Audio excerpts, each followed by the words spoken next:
ભીંડા એક એવું શાક છે જે નાના મોટા બધાને ભાવતું હોય. ભાગ્યે જ કોઈ એવા માણસ હોય જેને ભીંડા ના ભાવતા હોય. તો આજે બનાવીશું એકદમ સિમ્પલ પણ બહુ જ ટેસ્ટી એવું ભીંડાનું શાક. તો એના માટે પહેલાં અહીં મેં ભીંડાને સારી રીતે ધોઈને લૂછી લીધા છે. પછી એને ઊભી સ્લાઇસમાં કાપી લીધા.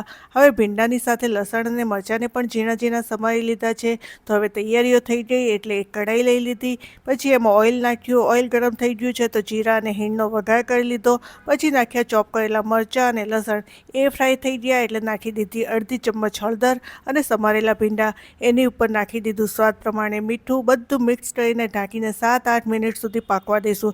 80% જેટલા ભીંડા પાકી જાય એટલે નાખી દઈશું ધાણા જીરું પાવડર અને લાલ મરચું પાવડર. પછી મિક્સ કરીને ફરીથી 5 મિનિટ સુધી ઢાંકીને પકવીશું. તો તૈયાર થઈ ગયું ભીંડાનું શાક. એટલે ઉપરથી નાખી દઈશું લીલા ધાણા. પછી મેં મારી ડીશ તૈયાર કરી લીધી છે, જેમાં છે ભીંડાનું શાક, ઘીમાં શેકેલા પરાઠા અને ઘરે બનાવેલું દહીં. તો રેસીપી સારી લાગી હોય તો લાઇક, શેર અને કમેન્ટ જરૂર કરજો.